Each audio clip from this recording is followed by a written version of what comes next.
What is going on, guys? Welcome to this Python tutorial series for intermediates. Episode number 6 today will be about queues. And queues are data structures very similar to lists and sequences, with the difference that they have a specific order of how elements get into this list and how we can access them to get them out of this list.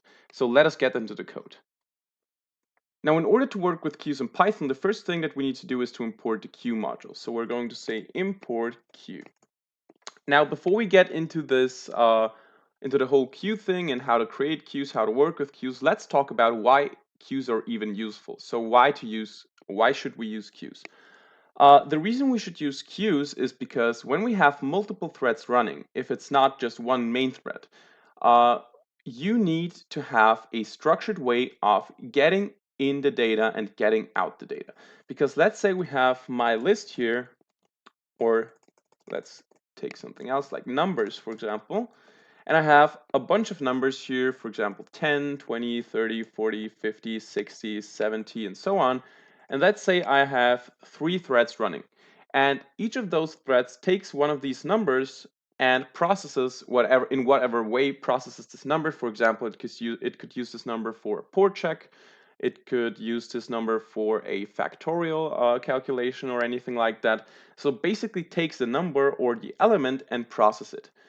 So when it's done with that, it has to access the next element that was not processed yet. So if we have 3 threads, the first thread will take 10, the second will take 20, and the third will take 30. The problem is now, when these threads are done, they need a way to say, okay, 20 was already used, because thread 1 will take 10 and the next one is 20, but 20 is already used or was already processed by thread 2. So we need a way to tell them the next free element is this one here, 40. Now, what you could do is you could say, give me a counter, and we're going to say how many elements have been processed. So thread 1 is going to take the first one, and it will increase the number by 1. Then thread 2 is going to take the second one, is going to increase the number by 1 more, and 3 and so on. But what happens when, for example, thread 1 and thread 2 finish their processing at the same time and increase the number both by 1? Then from 3, we would increase directly to 5, and everyone will think that this is the next number to be processed. And 40 would be skipped. Also, maybe none of them increases the number correctly, and we repeat the usage of the numbers. So not a very structured way to get for multiple threads to get data out of the same collection or sequence. So this is what we can use queues for, because when we define a queue in Python, and we do this by saying queue with a lowercase q, and then queue with a capital Q, basically this is how we create a queue, and a queue works like a queue, basically. Obviously, we just say put in some numbers. I'm going to use a comment for this right now. So let's put in the numbers 1, 2, 3, 4, 5, and these are now in the queue. And whenever somebody tries to get an element from the queue, doesn't matter which one, we cannot choose to get the element 4. We can choose give me the next element in the queue. It will give me 1. And the queue will look like this. It will no longer have the 1 in it. So the next thread that tries to get the element of the queue will get 2, and so on. So we basically pop out the element that's next to be taken out, and we're using it. So this is a very structured way, because we just put in a couple of elements and then we get them. And once an element is gotten out of the list, it won't get back into the list again because it's already used. And we cannot process the same element twice, and we also cannot skip elements because the queue always gives us the next element, so we cannot really skip it. So what we could do is we could create a numbers list, 10, 20, 30, 40, 50, 60, 70, for example. And then I say for number in numbers, I say q dot put number. So I'm taking all of these numbers and putting them into the queue. Now, to get these numbers, I just have to write q dot get. So basically, this would print 10 because it's the next element. And this would print, if I do it again, this would print 10 and 20, as you can see, because we're always getting the next element. And this is very useful when we have multiple threads, as I said, because now it does not matter. If I have one thread and I execute everything in a linear manner, uh, the problem, or I don't have any problems. I just take the next element, and I could do this in a list as well. But when I have 20 or 100 threads accessing the same queue, it is very useful to just have this get method that always gets you just the next element. And once this element is out of the queue, it won't get back into the queue. Now, the type of queue that we used in this example was a first in, first out queue, which means that the first element that enters the queue is also the first element to leave the queue. If we want to reverse this, we can also create a last in, first out queue. So the last element that enters is the first element that gets out of the queue. So to do that, I again import queue, and this time I say queue dot last in, first out, so LIFO queue.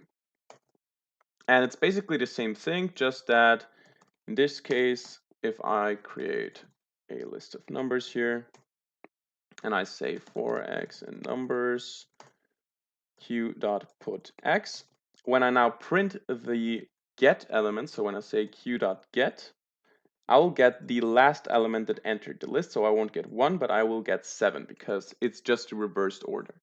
Now, another very important queue or very interesting queue is if you want to do this a little bit more manually, you can define a priority queue. So if you don't want a first in, first out and not a last in, first out queue, you can create a priority queue. And this priority queue allows you to give every element a certain priority by passing a tuple. So I can say q.put, and then I have to specify a priority. And the lower the number, the higher the priority. So 1 would be the highest priority, 100 would be quite low, 2 would be still pretty high, and so on. So I can give this element a priority of 2 and say it is hello world. And then I can say another element gets the priority number 11, for example, and it's a number 99. And then I give it another one, which has the priority of 5. And this is a float.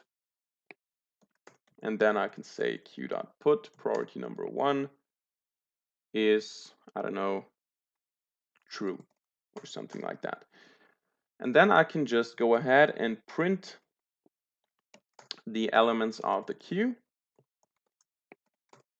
Or actually, I can print this in a different way. So I can just say while not q.empty print q.get. So as long as there are elements in the queue, we're going to print the next element.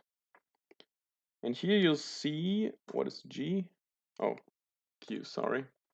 I know why I typed G. So here you can see that we get the priorities, but actually we should get the, oh, I know why. I need to pass this here as a tuple, because otherwise it does not work.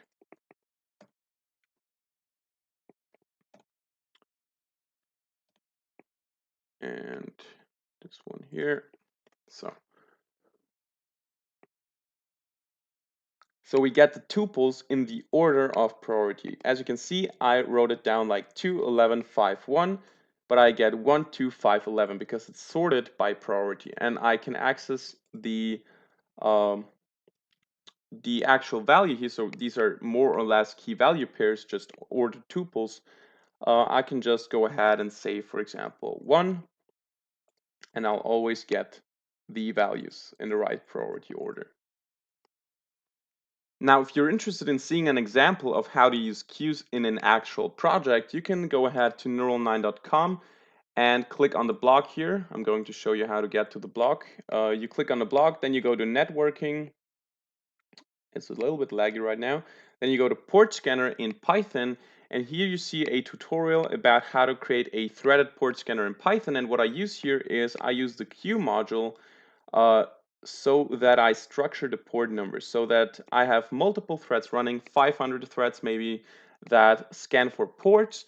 And so that they don't scan the same port twice or don't skip any ports, I use queues here. Also, I have the same video on YouTube, so the same tutorial in video format here. You can find it also on neural9.com. So if you're interested in an example of how to combine threading, sockets, and queues, check out neural9.com. So that's what you need to know about queues for now. In the next video, we're going to talk about sockets and network programming. So we're getting into some really advanced stuff right now. Up until now, we talked a lot about classes, objects, threading, and now we're getting into a new topic of sockets programming, of network programming. So stay tuned, keep watching the videos, hit the like button if you enjoyed the video and learned something. Feel free to ask questions and give feedback in the comment section down below. Subscribe to this channel if you want to see more, and see you in the next video. Bye.